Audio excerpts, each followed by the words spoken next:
So I figured it's less than a month until Spider-Man No Way Home comes out, and I wanted to settle the score on what my overall ranking of the Spider-Man films is currently prior to Spider-Man No Way Home, and then once that film is out, we can see where it slots into place with the rest of that ranking. Now I know you're thinking, Pup, you've already done this before, but I have to tell you, my opinions have changed. The last time that I ranked Spider-Man films, it was shortly after the release of Spider-Man Far From Home, and let's just say I was caught up in the hype of that particular picture. But not only that, this time I'm going to be including the extended and alternate cuts as well. So that means that in today's video, we are ranking a whopping 14 Spider-Man films. So strap yourselves in, folks, because we're going to be ranking 14 Spider-Man movies.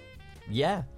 Awesome, huh? And just a reminder, these videos are made possible by my supporters on this platform, so if you do want to support me, be sure to hit that big, beautiful subscribe button. And be sure to check out the Patreon link in the description below. In 14th place is The Amazing Spider-Man 2. Suffice to say, I have definitely warmed up to the Amazing Spider-Man films, including The Amazing Spider-Man 2, and I think they have some great ideas and great moments, but unfortunately, great ideas alone do not make a good film for me. I like the concept that everybody is working against their own personal timer, but very little of this actually works. Peter Parker comes across as an overbearing stalker. There are changes to Spider-Man's origin in this movie that really fly up in the face of the whole everyman appeal of the character of Spider-Man, and there's a very noticeable lack of attention to detail in every scene, including action sequences where civilians are getting killed left, right, and center, and Spider-Man is just goofing about.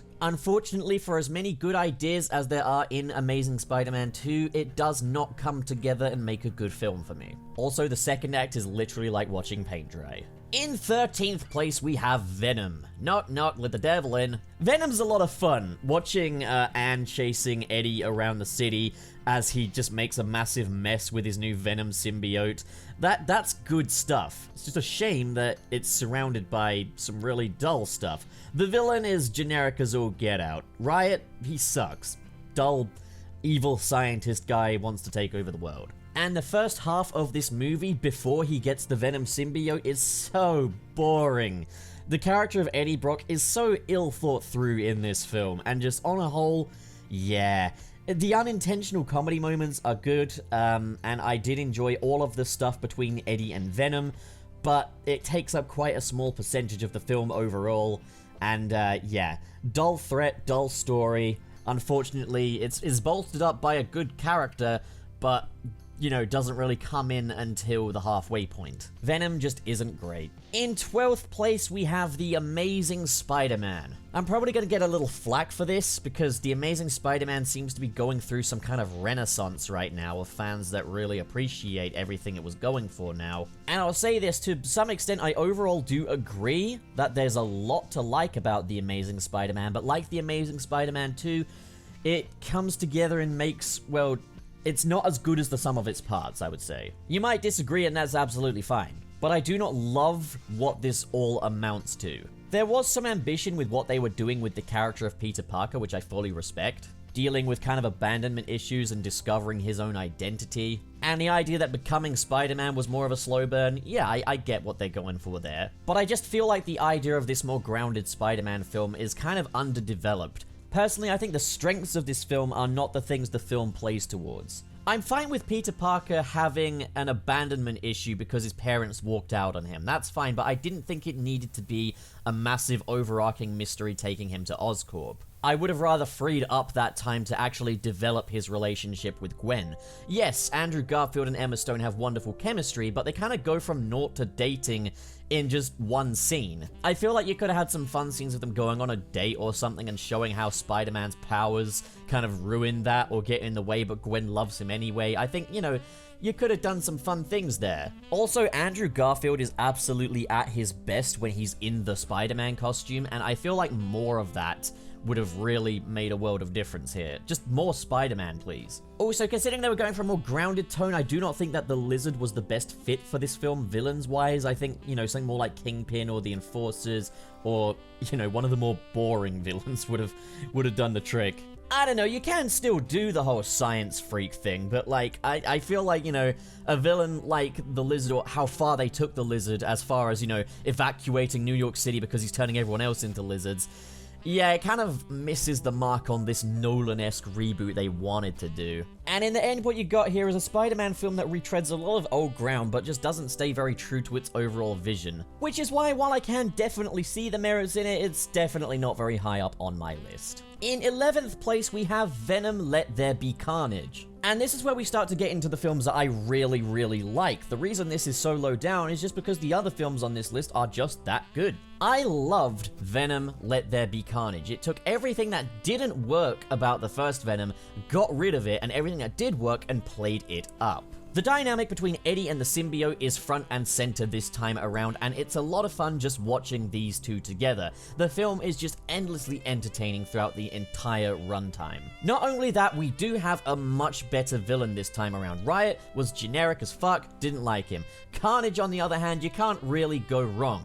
I'll say this, I do not think they did Carnage justice as such, but this is still a good villain. You kind of really need to go all out for Carnage, and they didn't here, and I think that's partly due to it not being an R-rated film or just being a PG-13. There's certainly more that could have been done with him, but he was still an incredibly entertaining villain and a lot of fun. It's the kind of thing where I wish the whole dynamic could have been left a little more open-ended so that we could see more of Venom and Carnage together in the future, because this really feels like Chapter 1 in Venom and Carnage's relationship. On a whole, really entertaining film, driven by some fun characters. Yeah, it keeps it simple, it works well. In 10th place, we have Spider-Man Into the Spider-Verse Alternate Universe Cut. Yeah, so the awesome thing is here that on the Into the Spider-Verse Blu-ray, there is the Alternate Universe Cut, which is a massively, massively, massively different film to what we actually got in theaters. Now, it's not entirely finished. A lot of this is still in storyboard format, but that doesn't change my rating here. I'm gonna just treat this as though it were completely finished, because it ultimately doesn't bother me that, you know, they didn't finish a whole ass other cut of the film. It's just awesome that we got this. This version of the film is even more focused on Miles Morales, and spends a lot more time with Miles and his best friend Ganke. And because it tries to tell an overall more intimate story than its theatrical cut, you end up with a much slower paced film. It's still got a lot of what made the original excellent, but it's definitely not quite as streamlined. Into the Spider-Verse, the Alternate Universe Cut is still an awesome film, and had it been fully rendered with the full animation and released in the place of the theatrical cut, I still think this would have been a popular film, but I don't think it would have appealed to quite the mass market like the theatrical cut does, simply because of its slower pace. But that doesn't change the fact that this is one awesome body of work.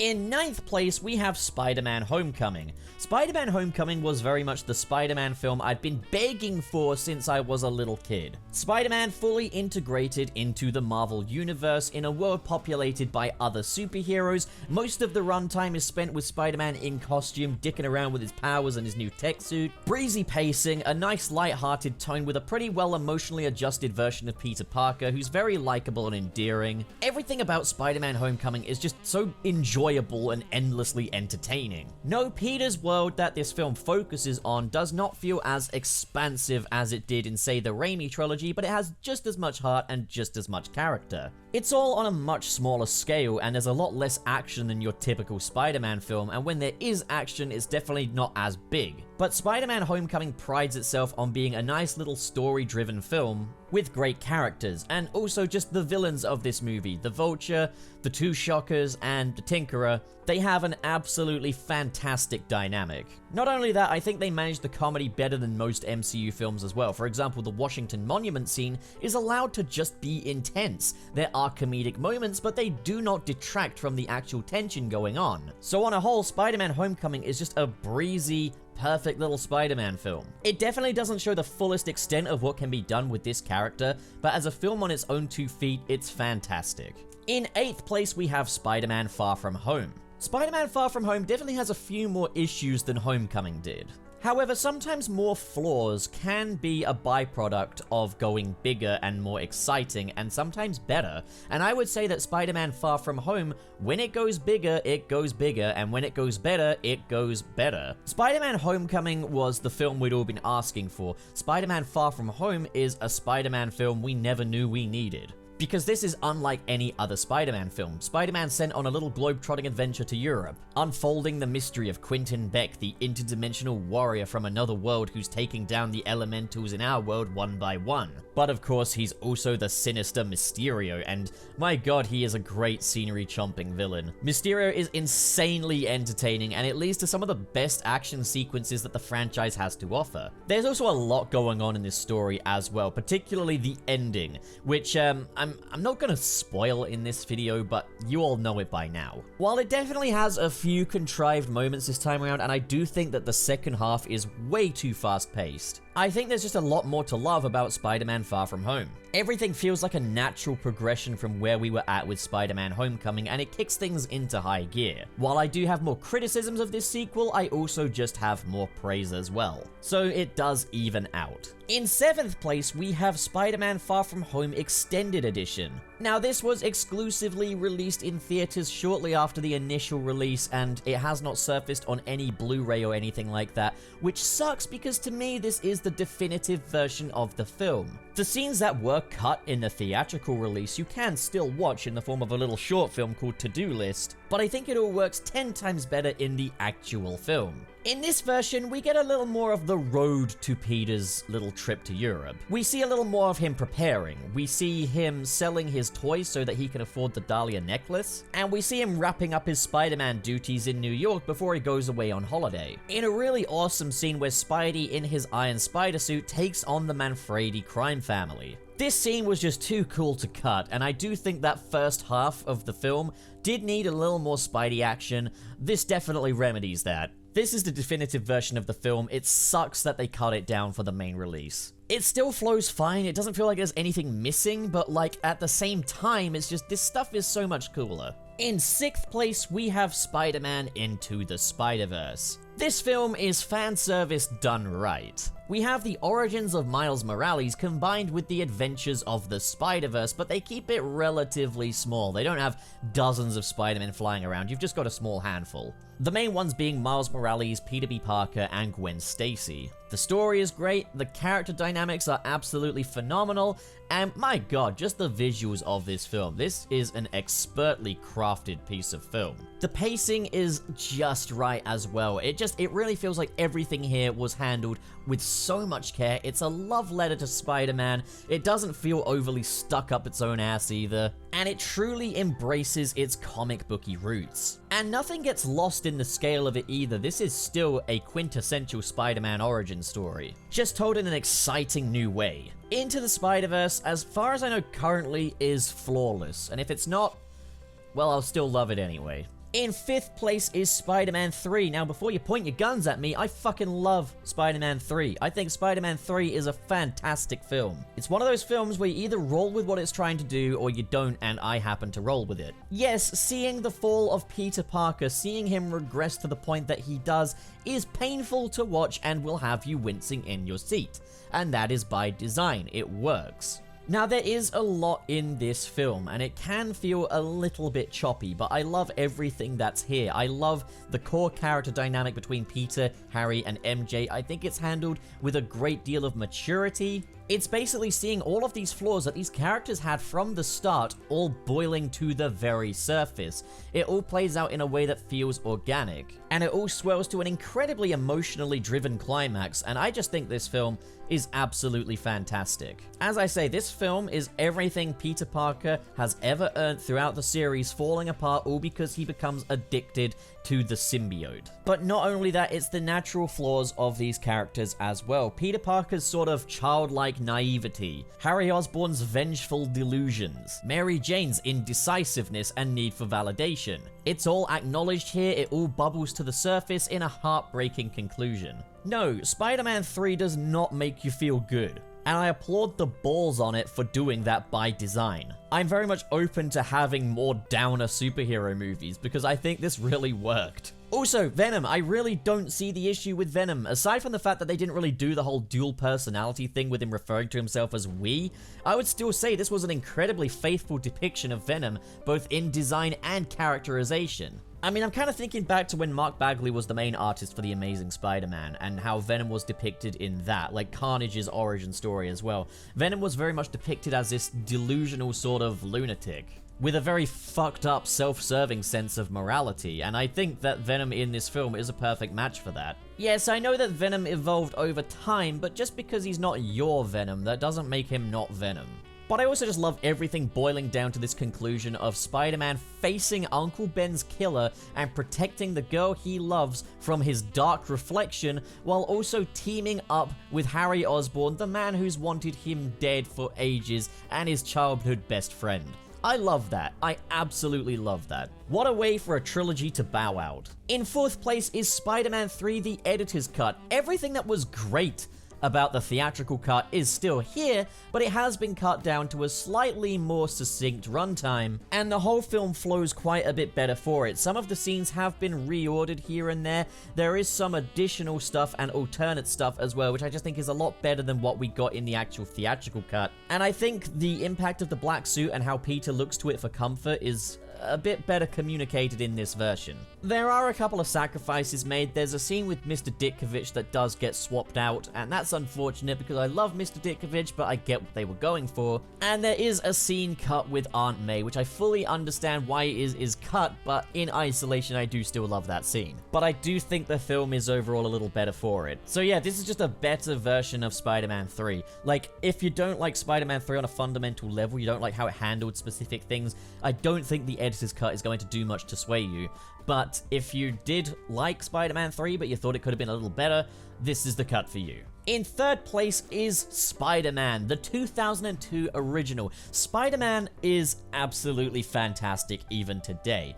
It's definitely not as mature a film as Spider-Man films would go on to be. This is definitely more of a sort of a childlike comic book fantasy. Saying that, it does have some of the most violent action sequences in the whole series, particularly the final battle, which I absolutely love. This is one of the most effortlessly paced films I have ever seen. The pacing is just so smooth. It never feels like it's taking too long, but it never feels like it's trodden over any potential development either. The film is expertly directed by Sam Raimi, who delivers an unflinchingly comic book and hokey film. People have said it hasn't aged well and that it's hokey by today's standards. It was hokey by the standards back in 2002. It's all by design, and you either roll with that or you don't, and I personally absolutely roll with it. Not to mention, this film is full of iconic and quotable moments, and it's just a film that is going to stay with you forever. Spider-Man 2002 is fantastic and remains one of the absolute best comic book movies ever made today. In second place, we have Spider-Man 2.1. This is one example of an extended alternate cut release not being as good as the theatrical version. It's still absolutely fantastic, and if this were the initial release in a definitive version, Spider-Man 2 would still remain one of the greatest comic book movies ever made. But personally, for me, I prefer the theatrical cut. I feel like the scenes that are added into this version just aren't quite as good as what we have in the theatrical cut. Some of it is just trivial stuff that's kind of only a cult Spider-Man fan would really appreciate, such as the way Mr. Ezekiel's go is different in this version, and it's not as fun as it was in the theatrical. That's just all, you know, that's all just stuff. There is some further elaboration on Harry's vengeful nature towards Spider-Man. There's some further elaboration on MJ's marriage to John Jameson as she talks to her best friend in one scene. And the elevator scene is a lot longer this time, and it's not as good. It's not as subtle. The comedy's much more in your face. Yeah, and I think the main thing is also in the action sequences as well. For example, the train scene, there's a moment where Spider-Man straight up gets hit by the train, and then he just gets straight back up again, and I think this really hurts the stakes of that scene. Seeing Spider-Man actually get hit by one of the trains and get up fine really takes the danger out of it. which is why, as good as Spider-Man 2.1 is, I do not consider it to be the definitive version. An interesting fact is Sam Raimi himself doesn't think of this as a definitive version either. Spider-Man 2.1 was released as a promo for Spider-Man 3, and Sony pitched it to Sam Raimi as a director's cut, but he denied calling it a director's cut because, simply put, the version that was in theaters was the version he wanted out. So this was just a little bit of additional material for fans. And I'm in full agreement. I'm grateful that we have this, but it's definitely not what I would consider the definitive version. And in first place is Spider-Man 2. Spider-Man 2 takes absolutely everything that worked about Spider-Man 1 and makes a more mature, confidently made film. And considering that first film was already brimming with confidence, it says a lot that Spider-Man 2 was able to elevate the material to the degree that it did. It's a much more mature story this time around. Peter Parker is entering adulthood, and he's truly tested along the way as nothing goes his way. In many ways, his arch enemy in this film is Spider-Man, because Spider-Man is getting in the way of the life of Peter Parker, and he can't ever seem to get what he wants. But not only is he missing out on life's better opportunities, he's also alienating his loved ones along the way, such as Aunt May.